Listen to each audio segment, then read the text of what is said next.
ईद के बाद जो हफ़्ता शुरू हुआ है ये बड़ा ही तहलका खेज़ किस्म का है, क्योंकि इसके अंदर जो ख़बरें सामने आ रही हैं बड़ी तहलका खेज़ है। दौड़ें लग गई हैं, इस्टेब्लिशमेंट की भी दौड़ें लग गई हैं, हुकूमत की भी दौड़ें लग गई हैं, और पीटीआई के पास भी बड़ा ज़बरदस्त मौका आ गया है, इमरान खान के पास भी, कि अब सिचुएशन को किस तरह से हमने अपने हक़ में इस्तेमाल करना है। जो पार्टी लीडरशिप है वो सारी की सारी, टॉप लीडरशिप पीटीआई की, वो सारी की सारी पहुंच चुकी। अडयाला जेल में जाके उन्होंने इमरान खान के सामने सारे मामलात रख दिए हैं कि चीन ने क्या डिमांड्स की हैं, आईएमएफ क्या डिमांड कर रहा है, सऊदी अरब की जानिब से यूएई, इन तमाम मुल्कों ने क्या डिमांड की है। अगर पाकिस्तान में उन्होंने इन्वेस्टमेंट, लोन, कर्ज़ा या कोई इस तरह का ₹1 भी देना है, उन्होंने $1 भी देना है पाकिस्तान में, तो उनकी जानिब से किस किस्म की डिमांड्स की जा रही हैं। दूसरा ये कि पाकिस्तान के अंदर एक नए ऑपरेशन को लॉन्च करने की तैयारी हो रही है, उसकी मंजूरी दे दी गई है। अब उसकी अगली स्टेजेस जो हैं वो उनके ऊपर काम शुरू होना है कि ऑपरेशन कहाँ करना है, किन इलाक़ों में करना है, कैसे करना है, उसका बजट, फिर पाकिस्तानी पॉलिटिकल पार्टीज़ और अवाम की सपोर्ट वो कैसे लेनी है। अब इसके ऊपर काम होना है। एपेक्स कमेटी ने जो मीटिंग कॉल की थी वज़ीर-ए-आज़म हाउस के अंदर, जहाँ पर शहबाज शरीफ भी मौजूद था, वहाँ पर army chief general Asim Munir भी मौजूद थे, और जो टॉप मिलिट्री कमान है वो भी मौजूद थी।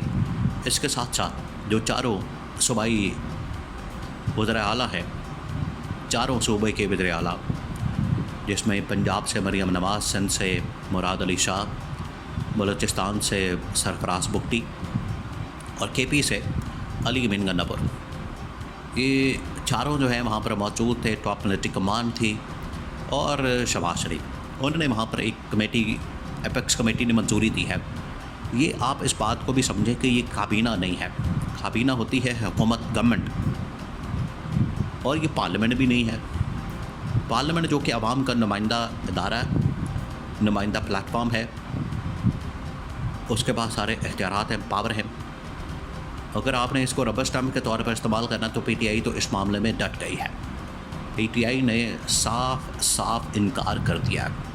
ये जो ऑपरेशन वाला मामला ये बहुत बड़ा है, बहुत बड़ा है, क्योंकि पाकिस्तान ने पिछले 25 साल आप लगा लें, क्योंकि 1999 2001 में जब ये वर्ल्ड ट्रेड सेंटर हुआ तो उसके बाद पाकिस्तान में फिर मुख्तलिफ टाइम पर मुख्तलिफ हुकूमतों ने फिर वहाँ पर पाकिस्तान में ऑपरेशन लॉन्च किया, कभी वज़ीरिस्तान में, कभी वाना में, और केपी के अंदर आपको पता है कि इस तरह के ऑपरेशन लॉन्च होते रहते हैं, कभी स्वात के अंदर, कभी किसी जगह तो कभी किसी जगह। फिर उसका रद्द-ए-अमल भी आपको पता है कितना ख़तरनाक आता है। आपके घरों तक दहशतगर्द आ जाते हैं, बमबारी होती है, हमले होते हैं, दहशतगर्दी के वाक़यात होते हैं, ख़ुदकुश हमले होते हैं। ख़ुदकुश हमले पाकिस्तान के अंदर जब भी बात होती है तो पिछला जो 25 साल का टाइम है वो किसको याद नहीं। आज का जो नौजवान है 25 साल की उम्र का, उसको पता है कि जो इससे ऊपर के लोग हैं उनको तो वैसे ही पता है कि ये कितना खौफनाक लम्हा होता है कि आप बाहर जा नहीं सकते, आपको डर लगता है, खौफ आता है, बाज़ारों में जाते हुए, मार्केट में जाते हुए, इबादत गाहों में जाते हुए, मस्जिदों में जाते हुए, हर जगह के ऊपर इतनी ज़्यादा, सड़कों के ऊपर फिरते हुए इतनी ज़्यादा इनसिक्योरिटी फैल जाती है।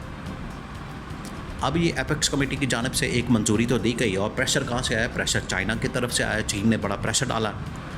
अब इसके अंदर एक और जो बड़ा अहम तरीन पहलू डिस्कस होता है, इसके अंदर ये कहा जा रहा है कि ये ऑपरेशन असल में इस्टेब्लिशमेंट ने या गवर्नमेंट ने, दोनों ने मिलकर इस वजह से लॉन्च किया है क्योंकि अगले 1-1.5 सालों के अंदर आर्मी चीफ जनरल आसिम के एक्सटेंशन का जो मामला है वो बिल्डअप किया जाए। तो ये सारा कुछ इस मकसद के लिए, इस मामले के लिए किया गया।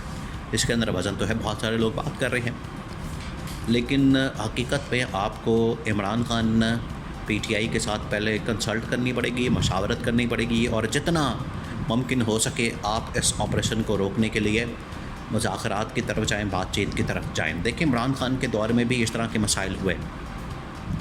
इमरान खान की हुकूमत में इमरान खान ने तो अमेरिका तक को इस बात के ऊपर कन्विंस किया कि इसका मिलिट्री सलूशन नहीं है। फिर इमरान खान ने वो वाली जंग ख़त्म करवाई। ये एक किस्म की इमरान खान ने जो जंग ख़त्म करवाई देखिए, जो जंगें होती हैं उसकी वजह से जो फ़ौजी इदारे होते हैं उनको बड़ा इसके अंदर पैसा मिलता है, उनको बड़ा इसमें फ़ायदा होता है, क्योंकि जंग जो है वो आखिरकार एक फ़ौज नहीं करनी है।